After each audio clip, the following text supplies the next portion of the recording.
This is a download from BBC Learning English. To find out more, visit our website. 6 Minute English. From BBC-Learning-English.com.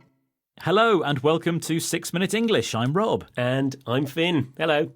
Hello, Finn. Are you chewing gum over there? Yeah. Hang on. I'll just stick it under the desk for now. Oh, yuck. That's What? revolting. Really? Why don't you go and put it in the bin? Since when did you take up this antisocial habit? And antisocial means annoying to other people, by the way. Yeah, well, okay, Rob, fine. Well, since I heard that there was evidence that chewing gum can improve your brain. Ah, so how does it do that? Well, some experts say that the chewing action can lead to an increase in blood flow to the brain. Ah, interesting. And guess what? We're talking about chewing gum on today's programme. So here's a question for you, Finn.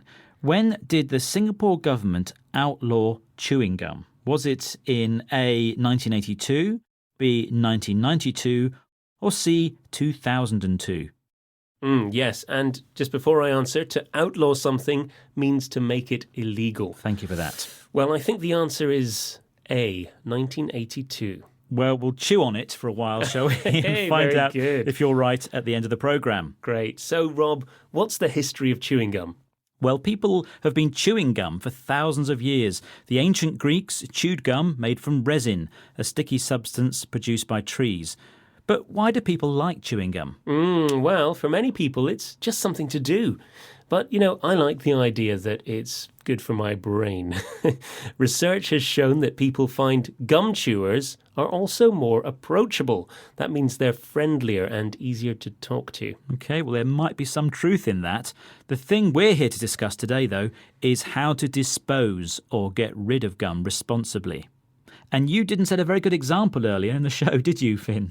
Well, yeah. No, I didn't. But lots of people dispose of gum irresponsibly. That means not responsibly.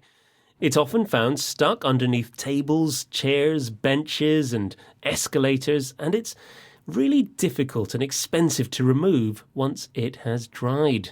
Right, because gum actually creates a chemical bond, which means when one thing joins firmly to another. For example, it bonds with tarmac roads, rubber shoe soles, and concrete paving. So how do we remove dried gum from roads and pavements? Rob, how would you do it? Well, people do use high-pressure steam cleaners, and then they scrape it off. But it's a slow process that's labour-intensive, which means it takes a lot of people to do it. I'm sure it does. So let's hear someone telling a BBC reporter about why they threw their gum away in the street. Can you hear the reason she gives? Not that often. Not And that I'm often. put it in the bin. But you do it sometimes? Yeah, sometimes. Why do you do it sometimes? Don't know. It's because there's no bins around. Now, she says she throws her gum in the street when she can't find a bin.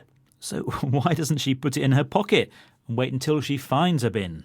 No way, man. That would make her pocket sticky. Oh dear, it sounds like you and her are two of a kind, and that means very similar. OK, well, let's find out what another gum chewer does. If you were walking along the street and you had some other packet of crisps, when you finished it, would you throw that away? Not really. So why do you sometimes throw the chewing gum away? What's the It's difference? like food, it's not like wrapper. You know what I mean? So this guy says gum is like food, so it's okay to drop it on the ground. Do you agree, Rob? No, I don't. Food, such as a discarded apple core or banana skin, quickly and naturally degrades or breaks down. And other types of litter, for example a crisp packet or a sweet wrapper, can be picked up easily. That's right, whereas chewing gum is a bit like glue once it dries, and it's extremely difficult to remove. So in this way, of course, it can also be environmentally damaging. In 2000, a study of a busy London shopping street showed that 250,000 pellets of chewing gum were stuck to the pavement. And a pellet is a small round ball of something that's become hard. That's a lot of pellets, isn't it? The amount of discarded gum in Singapore was considered to be such a problem that the government banned the sale and consumption of gum altogether.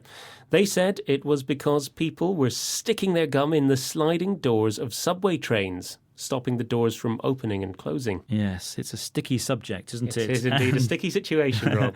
And that brings us on to today's quiz question. I asked you earlier, when did the Singapore government outlaw chewing gum? Was it in A, 1982, B, 1992, or C, 2002? I said A, 1982.